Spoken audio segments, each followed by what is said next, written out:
All right, another edition of what should they do? Teams, NBA teams. So anyway, whatever. The 76ers got the number 3 pick in this year's draft. And there's already speculation that they want to package the number 3 pick with Paul George to see if they can get Kevin Durant. Now, or going to Utah to get Lauri markkanen. Now, I will say this, where I was like, I'm just going to already let the cat out the bag. I would keep the number 3 pick if I was 76ers.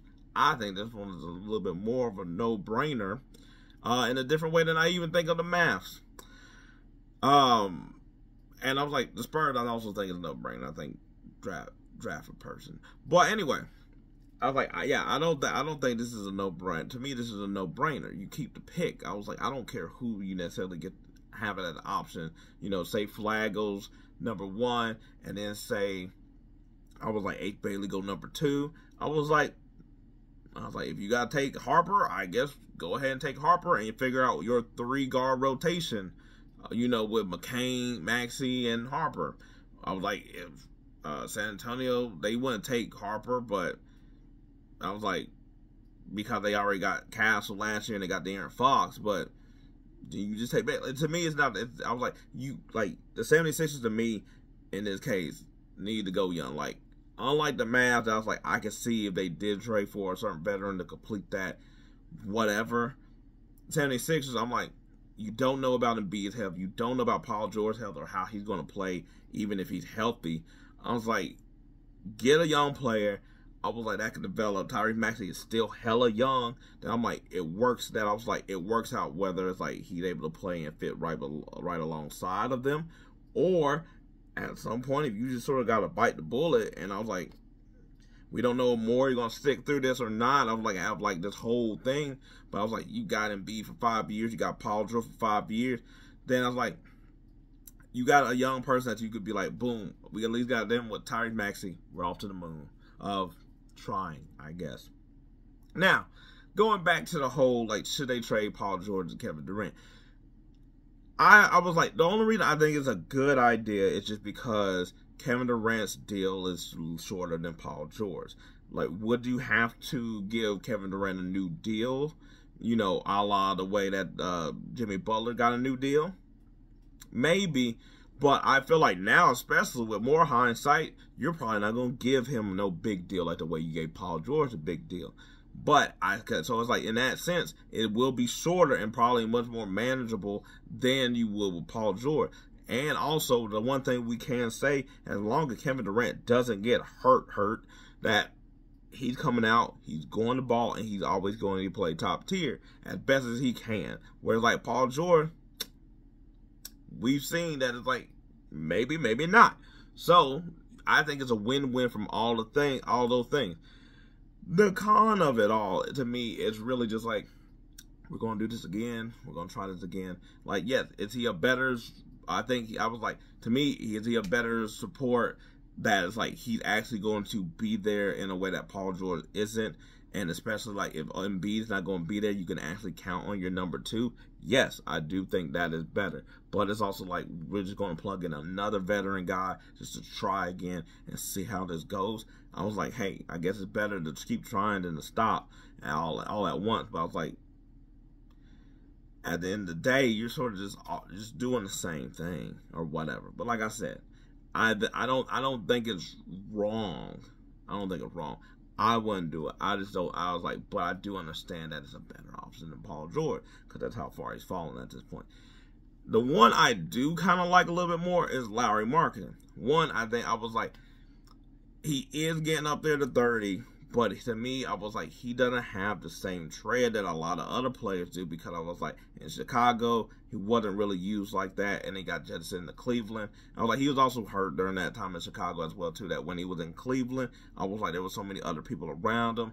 And then when he get to Utah, and I was like, even though he had that breakout year, and we all recognize that he has really good talent, they're not playing him there. I was like, he's not playing the whole season and pulling them and stuff like that.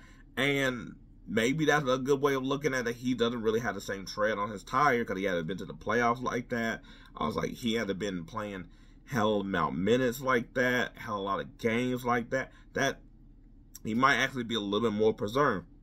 I think also with this team, he also works. I was like, you get Wade Paul George, I was like, you plug him in, he's at the 4.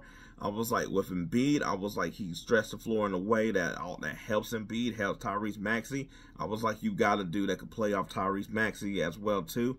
I was like, it opened up driving lane for Maxey. It opened up lanes for Embiid if he ever got a big ass down to the block as well. You can't leave him alone. I was like, I think he probably be a more, I like him being the second guy or being the lead guy. I think that works a lot better than it's like, can Kevin Durant still really lead a team anymore at this point?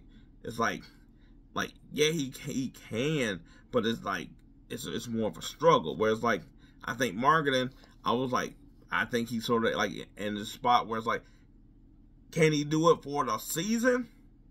Kind of difficult. I was like, he did have the Utah Jazz almost in the playoff that year until they started pulling back. But I was like, I think that if it's like, hey, 2 of our guys are hurt for like the next 3 games, I think he could work out 3 games. You know, I was like, you need your breakup quarterback to win. I was like, out of 5 games, you just want them to win 2 to 3. You know, keep the boat afloat or whatever. I think that would be the better route for me to go, to be honest, would be Lauri marketing if you are going to do that trade. Now, I will say, that's where you start getting into the math of it. Paul George, number 3 pick, equal to Kevin Durant. It's Kevin Durant, but that one might be a bit even though I was like, I feel like number 3 pick got a little bit more weight. But it's like, you throw Lauri marketing in there, I feel like people be like, oh, this seems like it's a lot more with the Paul George number 3 pick. But I was like, to me, I was like, you get out Paul George contract, like I said with Durant. Younger, cheaper. I was like, better fit. I was like, I think can be a lot more of a solid option than both of those do, because like he's been a lot more healthy this portion of his career. I think that if you did trade it, I would feel like marketing, and plus there you might be able to snag a little bit more also than just because it's like number 3 pick, you get a franchise changing player way more than it's like, I don't think they're going to give away next year's pick, because I was like, that should be also a loaded draft. But I was like, you might be able to snag some other players from Utah as well, too. I was like, I don't sign a Sexton. I was like, I don't know anybody else from Utah. That's where being a GM sort of really works. But yeah, I would keep the pick. But I was like, if I can, I would get Lauri marketing probably more than Durant. But I was like, just because I'm like, in the East, it is easier than in the West. But with the Knicks, I was like, the Pacers, I was like, the Celtics, I think this will be good enough to be in that top spot. Cleveland, you gotta think that the Magic come back again, and the Pistons. Now, if you get Kevin Durant, that seemed to put you over the Pistons and put you over the Magic. And I was like, that seemed to have you even with, like, but see, it's all depends on Embiid, so this don't even matter in this conversation that I'm saying this to you. It doesn't. That's why I was like, don't get Kevin Durant, because I was like, if you can't entrust that Embiid is healthy, don't waste Kevin Durant's time like that. I was like, marketing, I was like, like I said, he's still young. I was like, the number 3 pick, hell, don't even matter. That's where I think they should go. Anyway, what do you think they should do or whatever? Keep it, trade for KD, Lauri marketing, somebody else that we ain't even pondering, we ain't even thinking of, you know, that kind of thing. Anyway, let me know what you think.